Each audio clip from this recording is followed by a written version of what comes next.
वक्रतुंड महाकाय सूर्यकोटि समप्रभं निर्विघ्नं करोम देवे सर्वकार्येषु सर्वदा। गजाननं भूतगणादिसेवितं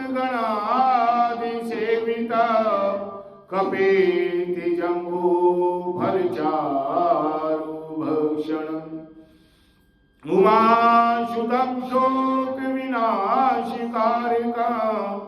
नमामि विघ्नेश्वरपादपङ्कजं। गुरुर्ब्रह्मा गुरुर्विष्णु गुरुर्देवो महेश्वराय गुरुसाक्षात् परब्रह्म तस्मै श्री गुरुवे नमः। प्रथम करो वंदना करूं और फिर मनाऊं गणेश।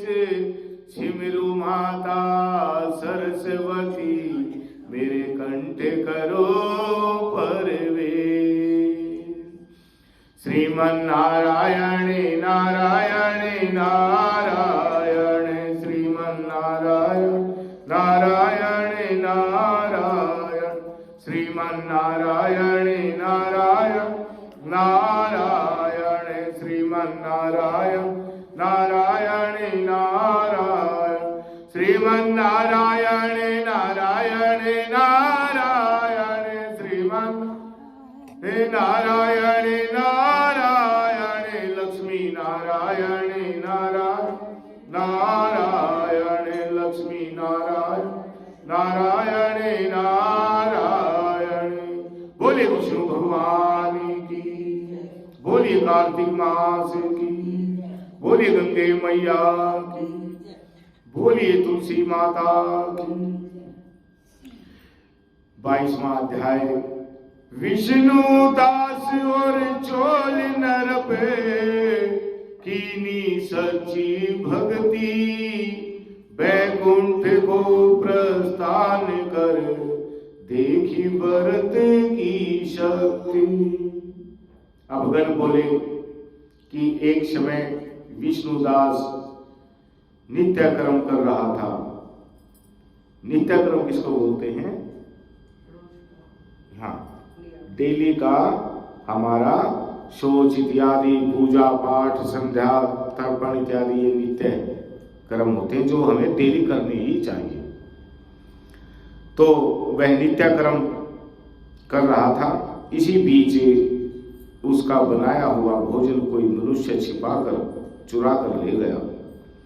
अब भोजन वहां न देखकर दोबारा भोजन बनाने में देरी होने की आशंका से सायंकाल को पूजा में विघ्न हो गया।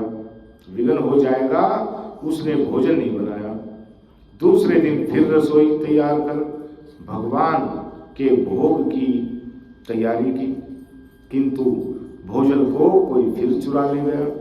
इस प्रकार 7 दिन तक उसको कोई चुरा कर ले जाता रहा।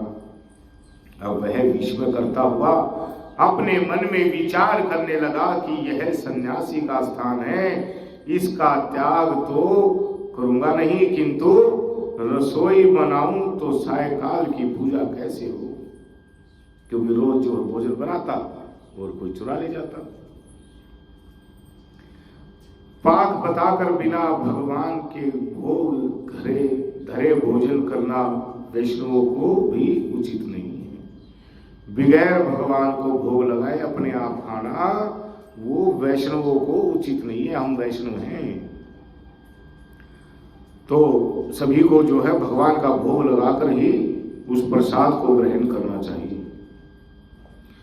मैं भी 7 दिन से उपवास करती हूं, अतः आज पाक की रक्षा करूंगा। पाक यानी कि पकवान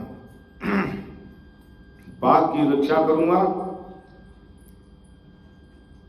और इस प्रकार रसोई बनाकर ये छिप रहा था कि इतने में ही देखते पाक चुराने एक चांडाल आ गया जो भूख से थका हुआ था और जिसके तन पर केवल चर्म ही शेष है, मांस तो है ही नहीं। उसको देखकर ब्राह्मण दुखी हुआ। उसे भोजन ले जाते देखकर ब्राह्मण बोला, ठहर जा, सूखा क्यों खाता है, घी भी ले जा और चुपड़ के खाना। ऐसे कहते हुए भाग कर आते ब्राह्मण को देखकर डर से चांडाल दौड़ता और रास्ते में गिर पड़ा। उसे मूर्छा आ गई। वह ब्राह्मण मूर्छित चांडाल की अपने वस्त्र से हवा करने लगा। जब चांडाल उठकर खड़ा हुआ तो विष्णुदास ने उसे शंख चक्र गदा पद्मधारी नारायण के रूप में देखा। पीतांबरधारी, 4 भुजाओं से युक्त छाती में लक्ष्मी मां का चिन्ह, किरीट पहने हुए और अलसी के फूल के समान प्रकाशमान कौस्तुभ नामणि सहित उसे देखा। तो ऐसे होते हैं ब्राह्मण। चोरी हो गई तब भी जो है उसे बोले घी तो ले जा भाई, सूखी क्यों खाएगा, घी से चुपड़ के खाना। और मूर्छित हो गया तो हवा करने लगे। तो ब्राह्मणों के जो नियम है, संयम, दान, तप, जप, कोमल, पवित्रता, पावनता, शीतलता, ये सभी गुण जो है जिसमें होते हैं उसी को ब्राह्मण कहते हैं। और भगवान जब मंदिर है ना, मंदिर धर्मशाला का, वैसे कोई चोरी नहीं करता मंदिर में, लेकिन कुछ बिल्कुल ही भ्रष्ट आत्माएं होती हैं। कई बार, एक बार सुना था कि घंटे, मंदिर के घंटे सभी चुरा ले गए, सारे घंटे चुरा ले गए एक रात में। बाद में पता चला कि कोई नशा इत्यादि करता था, वो फिर मिल गए वहां पे, ये कबाड़ी की दुकान पे बेच के, तो नहीं लगाए फिर। तो भगवान जो है भक्तों को परीक्षा लेने के लिए कई कई रूप धारण करते हैं। अब चांडाल का रूप भगवान ने तो धारण किया। तो पूजा पाठ ना, अब ब्राह्मण के मन में तो यही था कि लेट हो जाएंगे। अब माता जी ने कही ना, पंडित जी लेट हो गए, हम तो लेट ही हो जाते हैं, ब्राह्मण तो लेट हो जाते हैं, लेकिन उसका कारण क्या होता है ये कोई नहीं जानता, ना कोई पूछता है। तो स्वयं विष्णु भगवान अपने भक्तों की परीक्षा भी लेते हैं, सुरक्षा भी करते हैं, हर कष्ट से बचाते हैं। और जब जितनी आत्मा उनकी दुखी होगी ना, क्योंकि विस्मय में हो जाते हैं कि ओहो आज तो जो है भोजन नहीं बनाया था, चोरी हो गया, और जो दोबारा बनाऊंगा तो आरती लेट हो जाएगी। तो वो भी बेचारा 7 दिन तक भूखा ही रहा, तो व्रत अपने आप ही हो गया। तो जैसे ही सात्विक भाव से युक्त वह ब्राह्मण उनको देखकर स्तुति और नमस्कार करना चाहता था, तभी इंद्र आदि देवता वहां आए और गंधर्व और अप्सराएं नाचने लगी। वह स्थान सैकड़ों विमानों को और ऋषिगणों से भर गया। गीत और बाजों का शब्द होने लगा। फिर विष्णु भगवान सात्विक व्रत वाले अपने भक्त का आलिंगन कर गले लगे और अपना स्वरूप उसको देखकर वैकुंठ को चले गए। सुंदर विमान में बैठे हुए विष्णु के समीप जाते हुए विष्णु को दीक्षा युक्त चोल राजा ने भी देख लिया। अब उनको वैकुंठ लोक को जाते हुए देखकर अपने गुरु मुद्गल को बुलाकर चोल बोला, जिनकी सफलता से मैंने यह दान आदि किया है, वह ब्राह्मण विष्णु रूप धारण करके वैकुंठ को जा रहा है।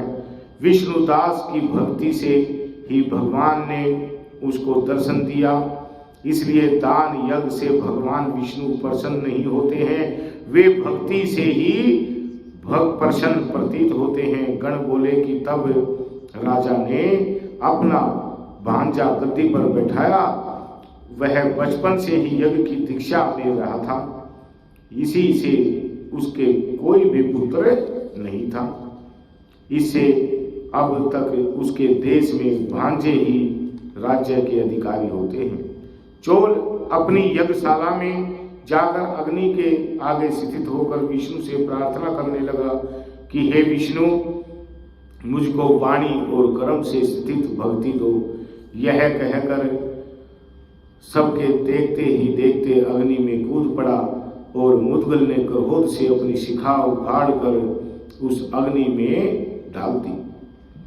इसी से उसके गोत्र में मुद्गल शिखाहीन होते हैं। मुद्गल जो गोत्र होता है उसमें ना शिखा नहीं लगती, वो शिखाहीन होते हैं। यह कहकर सबके देखते ही देखते अग्नि में कूद पड़ा और मुद्गल ने क्रोध से अपनी शिखा उखाड़ कर उस अग्नि में डाल दी। इसी से उसके गोत्र में मुद्गल शिखाहीन होते हैं। तब अग्नि में प्रकट हुए भक्त वत्सल भगवान ने उसको आलिंगन करके श्रेष्ठ विमान में चढ़ा लिया और अपना स्वरूप देकर उसको सब देवताओं में वैकुंठ को प्रस्थान किया। इस प्रकार जो विष्णुदास हैं वह पुण्यशील हो गया और जो चोलराज हैं वो सुशील हो गया।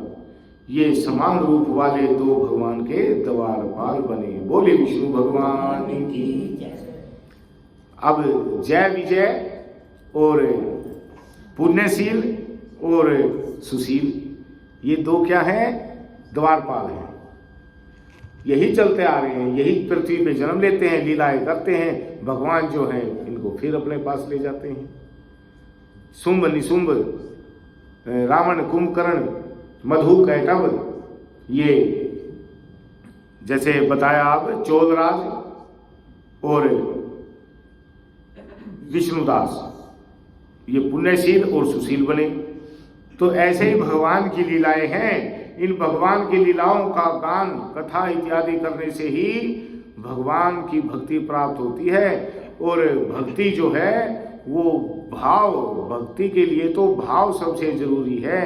दान का नंबर तो बाद में आता है, पहले भक्ति भावना होनी बहुत ही जरूरी है। बोले विष्णु भगवान की जय।